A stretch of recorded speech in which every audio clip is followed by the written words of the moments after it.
Salut les amis, j'espère que vous allez bien, c'est votre bon vieux Sunejin qui est là pour vous proposer. Et oui, qu'est-ce qu'il vous propose de Sunejin? Eh bien, il vous propose la review, le débriefing, vous l'appelez comme vous voulez, du show de Raw qui est donc venu lundi. Il y a beaucoup de choses qui se sont passées à Raw, bien évidemment, on va en parler. Alors bien sûr, on va pas faire tout le show, hein, ça serait un peu long pour ainsi dire, mais nous allons bien évidemment vous donner vos avis.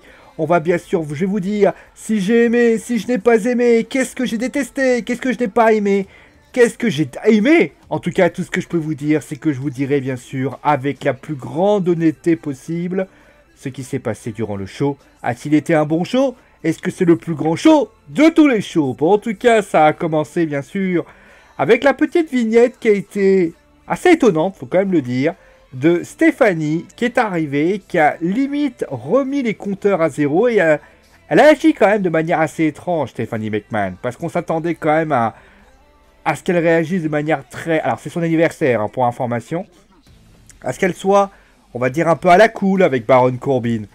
Et il s'avère qu'elle a été relativement critique envers Baron. C'est-à-dire qu'elle a limite dit... Pourquoi tu te mets dans un match de championnat? C'est une mauvaise idée. Et là, elle l'a mis un peu dans une situation d'embarras. Et ça, c'est quand même assez étonnant. Et notamment, ça a lancé donc le début du show. Et donc l'arrivée du Shield. Le Shield qui a donc fait son arrivée. Et je tiens à dire que il y a des choses... Bon, on pourra toujours dire que c'est pas les choses les plus terribles qui soient. Mais il y a quand même eu des choses intéressantes. Bon, l'arrivée du Shield, qui entre guillemets a fait son speech, ça restait tranquille, ça restait intéressant. Et puis, il y a eu... Alors, l'arrivée de Baron Corbin, bah, j'ai trouvé que c'était... Je sais pas, c'était juste du manager général, quoi. Il n'y avait rien d'impressionnant. Il n'y avait rien d'impressionnant. Et c'est là que ça a vraiment piqué. C'est le moment de l'arrivée de Ziggler-Strowman et de McIntyre. C'est-à-dire que le début était relativement plat, on n'avait pas grand-chose à se mettre sous la dent, et puis d'un seul coup, on a eu l'arrivée, faut le dire, du mind game, du jeu d'esprit de la team Strowman, Ziggler, McIntyre, qui a duré tout au long du show. Alors, il y a des choses qui n'ont pas été très bien, justement par rapport à ça, on en parlera peut-être lors du main event, et notamment des segments qui ont été proposés aussi. Mais déjà, j'ai trouvé que c'était peut-être facile, mais je trouvais d'ailleurs notamment qu'il a appuyé sur les choses très bien. Il a appuyé notamment sur le fait que Rollins et Reigns sont champions et Ambrose n'est pas champion. Il a aussi parlé sur le fait, McIntyre a notamment mentionné le fait que, faut le dire, la semaine dernière, il a fait un grand match. Donc il a pu mettre ça en avant. Ensuite, plus que ça, j'ai trouvé que il a parlé de Jason Jordan.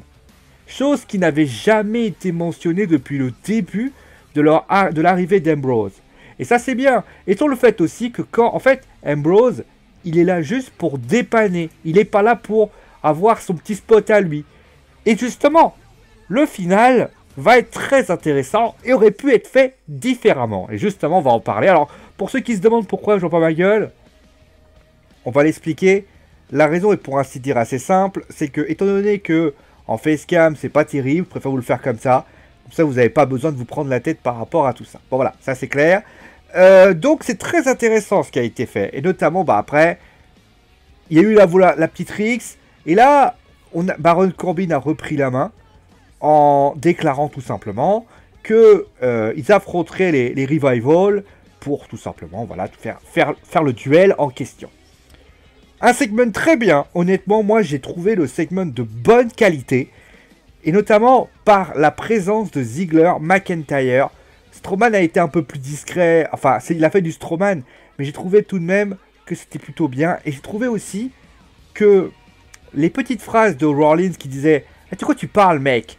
c'était bien en adéquation avec ce qui avait été fait, et ça j'ai trouvé ça sympa. Moi voilà, ça c'est mon avis, j'ai trouvé ça très sympathique, et même la tentative d'attirer, notamment dans les segments, on a eu, alors je vais vous les présenter, on a eu deux segments, et le premier avec, on a eu 3 segments. Le premier c'est Ambrose voilà, avec Ziggler, qui lui a dit voilà, qu'il a voulu dire la vérité, qu'il a été champion, voilà, ça c'est bien.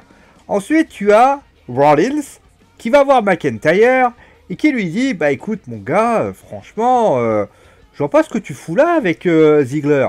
Franchement, tu sers à quoi mec, hein, franchement tu pourrais faire... Et là, c'est aussi une bonne idée. Rollins, il se dit, bon, ils sont en train d'essayer de faire exploser le Shield, pourquoi ne pas essayer de faire exploser leur propre équipe? Et c'est vrai que McIntyre, c'est un peu la même chose. Alors certes, McIntyre est champion par équipe, mais McIntyre, bah, pour l'instant, il est plutôt le faire-valoir de Ziggler. Et enfin, bah, il y a la petite phrase de McIntyre qui va voir Dean Ambrose et qui dit pourquoi il a fait ça. Et puis il rappelle aussi qu'est-ce qui s'est passé. Hein, il lui a dit, pour empêcher, il n'écrit pas 4, il va être remplacé, veulent-ils le poignard d'eau comme Rollins l'a fait l'an passé, l'a fait dans le passé. Il lui rappelle aussi le passé. Ça c'est très bien, honnêtement c'était super bien fait, j'ai adoré ce petit segment. Tous ces segments franchement étaient très bien faits. Et alors, on peut toujours discuter du fait que oui, le Shield et les 6 prennent une part très prépondérante dans l'événement des shows. Honnêtement, le Shield est toujours très présent et la team Ziggler-McIntyre. Mais c'est un peu aussi qui porte le show en ce moment. Faut le dire. L'absence de Lesnar, qui d'ailleurs n'était pas là, hein, c'est même pas un spoiler. Clairement, il fallait mettre l'ambiance et ça c'était quand même bien et ça j'ai bien aimé. Donc ensuite, on a eu le premier match de la soirée, un match entre... Donc c'était un match qui mettait en avant le match mix qui va avoir lieu donc entre Finn Balor et donc Bayley contre Jinder et Alicia Fox. Bon, le match en lui-même, j'ai apprécié, hein, on va pas se mentir, hein, je l'ai apprécié. Je l'ai même trouvé plutôt agréable à regarder. Je trouve d'ailleurs que Jinder, depuis qu'il est allé du côté de Raw, a gagné en technicité, hein, clairement. Finn Balor d'ailleurs a fait un bon match, hein, ça reste du Finn. Après la victoire de Finn, c'est discutable, mais après c'est le final que j'ai trouvé quand même un petit peu discutable. C'est-à-dire que on sait que donc Sunil Singh fait un peu coûter le match à Jinder, parce qu'en fait Alicia se fait attaquer par Bayley, puisque Alicia voilà. Et en fait ce qui se passe c'est qu'en fait pour finir le final, Bayley en fait s'en prend à Jinder parce que tout simplement Alicia et Sunil se sont pris à Finn. À ce moment précis, bon pour information, pourquoi Sacha est pas là, c'est parce que Sacha est blessé. Hein. Jinder à ce moment-là va voir à ce moment-là, comprend. Alicia va voir Bayley. Bayley à ce moment précis s'en prend à elle. Sunil arrive, se prend une Bayley. Et donc à ce moment-là, Jinder est surpris. Roll up 1, 2 et 3. Et donc on va parler bien sûr du final. Et moi le final il me gêne. Il me gêne pour une raison. C'est qu'on a en ce moment à SmackDown une sorte... Alors c'est peut-être pas la même échelle parce qu'on a Aiden English d'un côté et Sunil Singh de l'autre. Mais on a... Il est le dernier de la famille des Singh Brothers. Puisqu'on le rappelle, hein, l'autre est pour ainsi dire en ce moment blessé.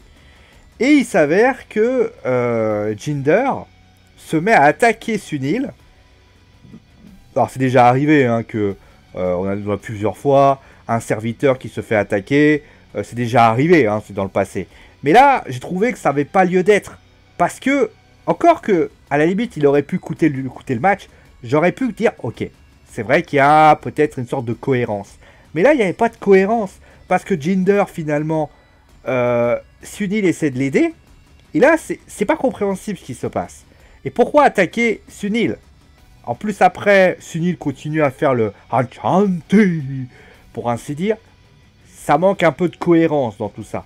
Je pense qu'il va falloir réfléchir un peu, repenser, on va dire, ce qui s'est passé. Alors, je pense que ça va accélérer au fur et à mesure. Je serais même pas... Mais après, moi, je me dis aussi, que si Sunil s'en va, qu'est-ce qu'il va faire, Sunil? Il y a beaucoup d'interrogations par rapport à ça. Et j'ai même envie de dire, bah, j'espère que ça ne sera pas juste un simple truc bidon. C'est-à-dire, le gars, il dégage et après, bah, il est viré. Parce que Sunil a quand même fait des bonnes choses. Et je pense que Sunil, il faudrait peut-être le tester en solo. Ou en équipe avec son copain, là, quand il reviendra. Parce que ça peut être un... Alors, ça peut pas être une caricature, mais ça peut être une bonne chose à proposer dans un court ou moyen terme. Allez, on va passer maintenant à la suite. Et donc la suite, c'est la controverse du show. C'est bien évidemment, alors pas la victoire des Riot Squad, parce que ça encore c'est...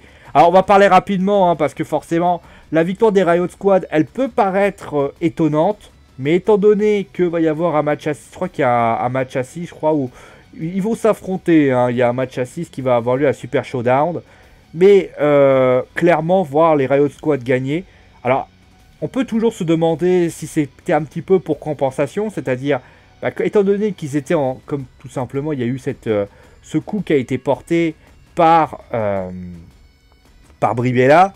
Ils se sont peut-être dit, on va faire gagner cette équipe pour un petit peu apaiser les choses. L'histoire nous dira que ça n'a pas été le cas parce que bien sûr en coulisses, allez voir le WWE Info que j'ai fait donc mercredi, clairement vous allez voir que ça s'est pas du tout apaisé. Bon, ça c'est une autre histoire.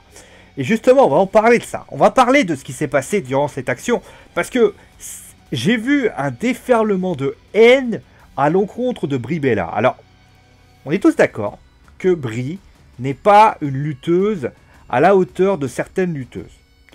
Elle a aussi profité, elle profite aussi de son exposition par rapport au fait qu'elle est dans Total Bellas, dans Total Diva.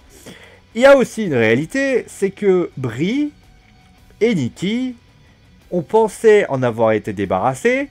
C'est pas des lutteuses, comme dit, elles ne sont pas à la hauteur de Sasha, de Charlotte, de Natalia, de Ruby Riott. C'est sûr qu'ils ne sont... Et pour ainsi dire, c'est compliqué. Il y a aussi un déferlement de haine par rapport au fait qu'à Evolution, on rappelle, Nikki Bella devrait affronter, alors devrait parce que je mets toujours au conditionnel, devrait affronter Ronda Rousey pour le titre féminin de Raw. Mais ça, les gens ne l'acceptent pas. Ça, je suis d'accord avec l'idée. Parce que j'estime que vous avez le droit de ne pas être d'accord. Que vous ne soyez pas d'accord avec le talent des deux lutteuses, je suis d'accord. Que vous considériez qu'il y ait peut-être un sorte de profit, on va dire, par rapport à sa situation, je veux bien aussi l'accepter. Mais là, par contre, je trouve que c'est quand même honteux le comportement des fans dans les forums, dans les réseaux sociaux, à l'encontre de Brie Bella. On a tous vu des lutteurs, talentueux, pas talentueux, botchés. Le botché, pour ceux qui ne savent pas ce que c'est quand vous avez un lutteur qui, malheureusement, exécute mal le geste. Alors des fois, c'est très rigolo. On voit notamment parfois des lutteurs ou des lutteuses qui font un mauvais geste. Et ce mauvais geste, bah, finalement, il se transforme en espèce de cirque ambulant. Et parfois, ça se déroule pas bien. On le voit notamment, prenons... Seth Rollins. Seth Rollins qui a porté un powerbomb sur Sting, qui a mis fin à sa carrière. Et j'ai pas entendu de la bouche des fans à ce moment-là, mon Dieu, tu as blessé Sting. J'ai vu un article qui est honteux, comme quoi Sasha Banks aurait mis fin à la carrière de Paige. C'est-à-dire que vous êtes dans un match de catch. Il peut y avoir des accidents. Pourquoi on n'arrête pas de dire dans le circuit, ne faites pas ça chez vous. C'est pas une phrase qu'on dit comme ça parce que ça nous amuse. On dit ça parce que... Pourquoi? Parce qu'il y a une réalité. Ne faites pas ça chez vous. Et quand on dit ça, c'est pas un gros mot, c'est la réalité. À partir du moment où il y a un risque certain que ça peut arriver, les lutteuses ou les lutteurs de la WWE ne sont pas parfaits. Ils peuvent commettre des erreurs. Ils peuvent, et c'est normal, pardon, ils peuvent commettre des bêtises, des botches. Et à ce moment-là, ça peut arriver. Que vous soyez pas fan de Brie Bella, moi je suis le premier à pas trouver Brie Bella intéressante. Est-ce que j'étais contente qu'elle soit partie? Oui, parce que je pense qu'elle avait fait son temps et qu'elle avait ses émissions et qu'elle n'avait pas besoin de revenir. Mais qu'on fasse un procès en disant c'est toi qui as blessé Liv Morgan, c'est toi qui l'as blessé. Alors après, c'est vrai qu'elle a, sur le coup, elle a peut-être mal réagi. Mais on n'a pas à faire un procès. Parce que je pense que si vous aviez été à sa place, et on le voit d'ailleurs juste après que elle met le coup de pied, elle se dit merde, j'ai fait une merde. Et ça déjà, c'est une réalité. Alors, parler de... Voilà, quand on dit... J'ai pris l'exemple de Sal Rollins parce que c'est le plus concret. Quand on prend des risques, quand on fait un geste de catch, il peut être foiré. C'est une réalité. Et je rappellerai juste pour information que Ryback l'a fait, que Daniel Bryan l'a notamment fait aussi. On a tous, des lutteurs tous sans exception, ont botché. Certains n'ont pas eu de conséquences, mais d'autres en ont eu.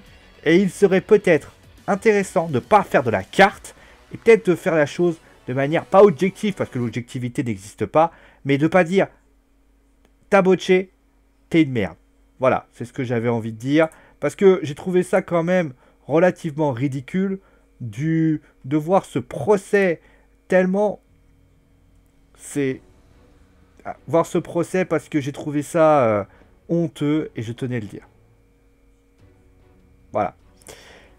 Bon, on va faire un peu d'autres musiques. J'ai mis du DBS parce que c'est bien. D'ailleurs, DBS qui s'est bien flingué hein, d'après l'information dans le manga. Hein, je ne sais pas ce que c'est.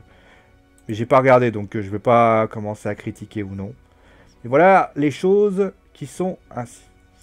On va passer à la suite. Alors, il y a des choses qui sont passées. Hein, je vais pas tous vous faire.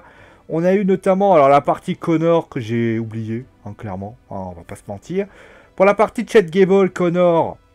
Alors, Connor avec un K, hein, voilà, avec les Ascension. Moi, je trouve que c'est une bonne chose. Mais il va falloir voir comment ça avance tout ça. Bobby Roode va-t-il se retourner contre Chad Gable? C'est la grande question. Il va peut-être falloir à un moment donné que les choses se décantent entre les deux, entre les quatre. Parce que là, clairement, c'est une interrogation, ce qui va arriver entre tous. Voilà. Et donc, on va passer maintenant au titre par équipe. Les Revival qui faisaient donc face à Drew McIntyre et à Dolph Ziggler. Victoire classique, hein, clairement. D'ailleurs, j'ai trouvé que la victoire qui avait été faite, j'ai trouvé que les... Alors, clairement, j'avais fait une news mercredi sur le fait qu'ils avaient fait un très bon match et que Vince commençait réellement à les apprécier. Ben, j'ai envie de dire, il a raison. Il a raison, franchement. Les Revival n'ont pas été ridicules. Loin de là. On peut toujours discuter, voilà, par rapport à leur style. Mais je trouvais que ça allait vite. Il y avait du rythme, il y avait de la technique. Je trouvais franchement que les quatre équipes ont fait un très bon match.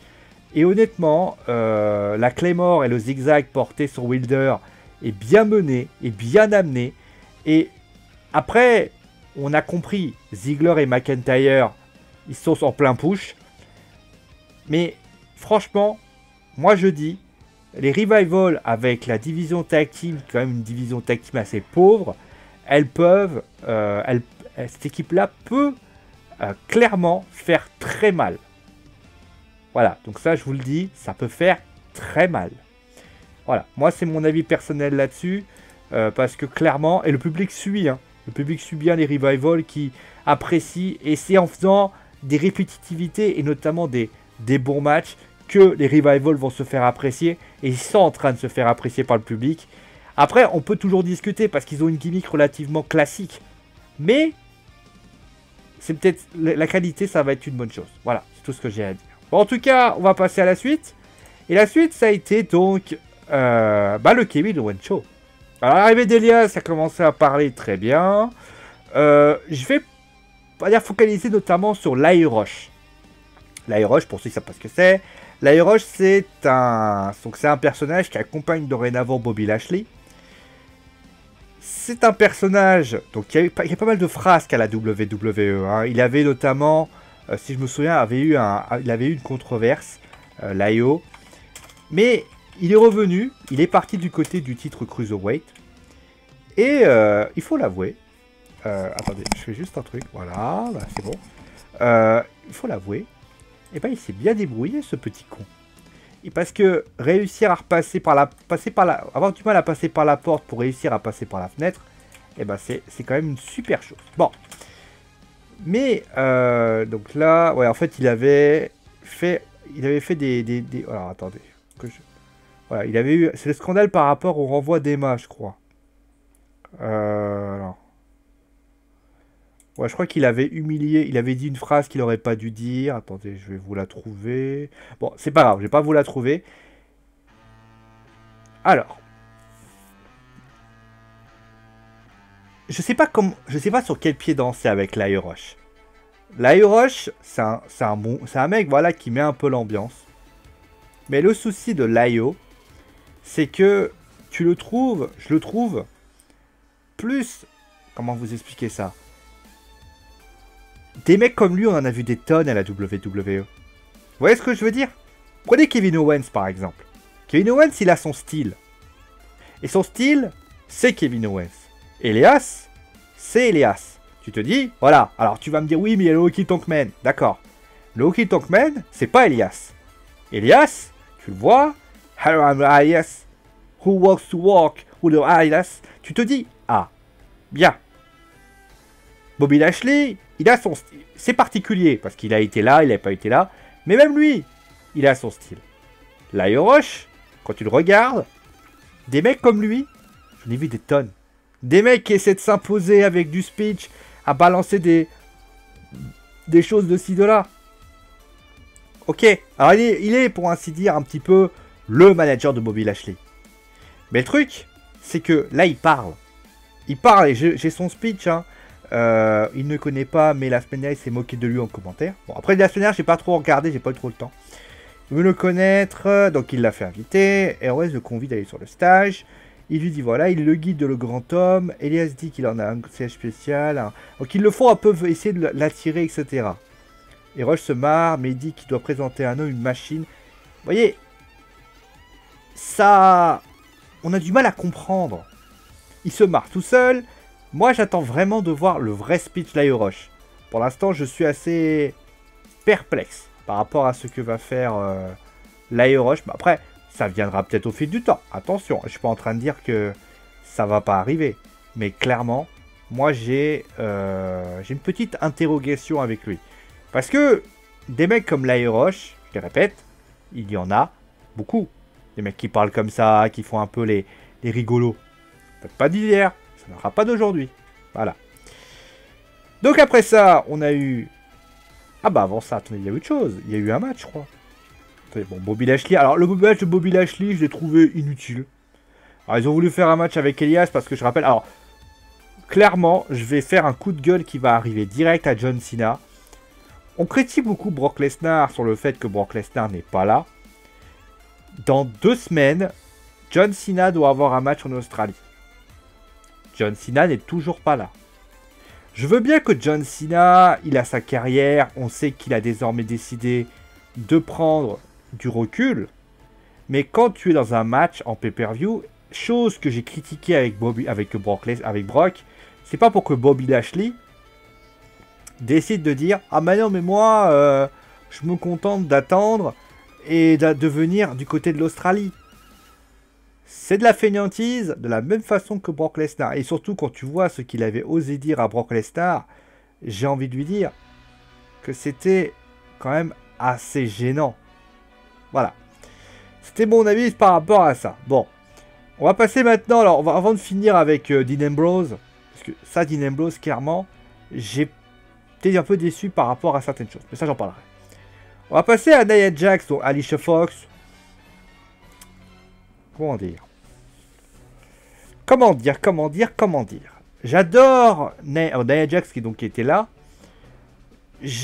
Alors Ember Moon était là aussi. Je suis perplexe par rapport à... Bon, le match est là. Mais je sais pas pourquoi il est là en fait. Ils l'ont mis là pour essayer, voilà, de mettre en avant Alicia. Ok, parce qu'il y a Evolution, parce qu'il y a le Super Showdown. Ok, mais le final, en fait, c'est que tu te demandes toujours pourquoi. Parce que il manque Ronda Rousey, en fait. Il manque quelqu'un. Et Ronda Rousey, je crois qu'il affronte je sais plus qui la semaine prochaine. Je pense qu'il aurait fallu faire le compte. La Ronda, elle n'aurait pas été là, ça aurait été donné. Mais bon, c'est pas ça le problème. Bon, on va passer maintenant à, pour moi, Alors, match très bon. Honnêtement, Baron Corbin et les Author of Pain, bon choix. Moi, j'ai apprécié. Le match est agréable, le match est dynamique. Il y a vraiment quelque chose d'intéressant. La présence de Ziggler, McIntyre et Strowman, très intéressant. Les faits, parce que tu te dis toujours, est-ce qu'ils vont faire? Mais quel dommage. On nous a teasé Dean Ambrose qui devait avoir des doutes. À partir de là, tu te poses des questions. Le mec, il a des doutes. Il a des doutes parce qu'il se dit, est-ce que mes potes, en fait, ils pensent pas à leur gueule? C'est vrai. Imagine-toi, toi, t'as une ceinture, eux, ils ont une ceinture, t'en as pas. Tu joues un peu le mec, tu te dis, ouais, putain, t'es sérieux, mec. Moi, j'essaye de faire les choses bien, et toi, tu fais pas. Et l'idée est pas bête. Par contre, durant le match, il se passe rien. Et même, je vais aller plus loin, mais le match, il n'y a pas de blind tag. Ambrose essaye pas... Il n'y a pas un changement que tu te dis, putain, pourquoi tu fais ce changement-là? Pourquoi tu me fais le changement? Pourquoi tu me fais un tag sur moi? Qui aurait pu jeter la discorde sur le Shield. Déjà, il y a ça. Ensuite, le final. Le final qui, pour moi, est... Alors, l'après, on va en parler. Alors, l'après est intéressant, parce que tu le vois, il hésite. Et tu vois clairement à 3 mètres qu'il est... Tu peux pas espérer de voir Ambrose. Si tu veux un Hilton, il faut que ce soit radical. À la Rollins. Mais ce qui me gêne, c'est le final. Tu as un blind tag de... Enfin, un blind tag. Tu vois un tag de Reigns. À ce moment-là, il aurait dû avoir l'interrogation. C'est-à-dire que au moment où il veut en finir, il prend le truc, là, et là, Reigns fait le changement. Ambrose aurait pu regarder Reigns et se poser la question, dire, mais qu'est-ce que t'as fait, mec? Pourquoi t'as fait le changement? Quitte à le faire perdre le Shield aussi, par un tombé d'Ambrose, ou en se disant, mais qu'est-ce que t'as fait? Et à ce moment-là, tu vois, au lieu de ça, tu vois, et à ce moment-là, tu vois Ambrose sortir du ring, être au bord du ring, descendre, regarder Ziggler, McIntyre et Strowman se dire, qu'est-ce que je fais? Et là, Rollins et Reigns se seraient dit, mais attends, qu'est-ce qu'il fait là? Putain, non, il va pas accepter. Le spectateur, faut pas l'oublier que le spectateur, que vous le vouliez ou non, hein, le spectateur, encore une fois, il faut qu'il ait le doute. Il ne peut pas faire un topé suicida juste avant, se retourner, hésiter, parce que ça colle pas. Ça colle pas. J'ai dit à un moment donné, dire, à la limite, sans le topé suicida, tu te serais dit, oh, ok, peut-être qu'il y a un doute. Mais il n'y a même pas de topé suicida. Vous voyez ce que je veux dire? C'est que, même si c'est vrai que il y a de la logique dans ce qu'il a fait. Moi, je dis pas que Ambrose a fait un mauvais choix, mais je dis, à ce moment-là, tu reviens, tu restes là, tu te poses, et là, tu réfléchis. Là, les gens, ils se disent, putain, il va choisir le mauvais camp. Il va pas aller voir McIntyre. Et là, tu as tout ce qui a été dit, qui, pour ainsi dire, se trotte dans sa tête. Ça traverse, ça ronge, etc. Et puis, au final, il revient. Là, tu te dis, oh, bon, ça va. Il faut avoir le ouf de soulagement. Il faut que tu te dises dans ta tête, ah, putain, quel soulagement. Il n'est pas allé du côté obscur de la force. Au lieu de ça, c'est pas ce qui s'est passé. Et c'est bien dommage. Bon, finalement, on va pas se mentir. Alors, le show n'a pas été glorieux. Hein, pas le show du ouf. Hein. Mais c'est un show qui se laisse regarder. C'est un show qui se laisse regarder. C'est un show qui se laisse s'amuser. Et je pense que ça se laissait regarder. Au niveau de la note, si je devais en mettre un, je mettrais 7. Parce que c'est des shows bien meilleurs. Mais c'est un show qui, moi, j'apprécie. Et que j'espère en tout cas que cela va pas être... on attend de voir la semaine prochaine. Mais en tout cas, c'est une très bonne chose qui s'est passée dans cette émission. En tout cas, parce que clairement, moi, j'ai apprécié ce qui s'est passé. Merci à vous tous en tout cas d'avoir suivi l'émission. En tout cas, n'hésitez pas d'ailleurs à me dire, faire vos retours par rapport à ça. L'émission aura lieu, donc sera diffusée, je crois elle est diffusée à partir de 19h, donc vous aurez le temps. Alors pour ceux qui se demandent pourquoi c'est diffusé jeudi, c'est parce que il y avait beaucoup d'émissions, il y a beaucoup de choses à faire sur la chaîne. Donc je préfère vous le faire jeudi bien que de vous le faire un mercredi soir en fatigué et limite en courant partout. Ce serait quand même un petit peu gênant. Merci à vous tous d'avoir été là, je vous fais des gros bisous. Et pour information, SmackDown, ce sera vendredi à 19h. Donc, vous voyez, vous n'êtes pas perdus. Merci à vous tous d'avoir été là, je vous fais des gros bisous. Et je vous dis à très vite, bien évidemment, pour un nouvel épisode du Wrestling Show Raw. Allez, gros bisous tout le monde, ciao!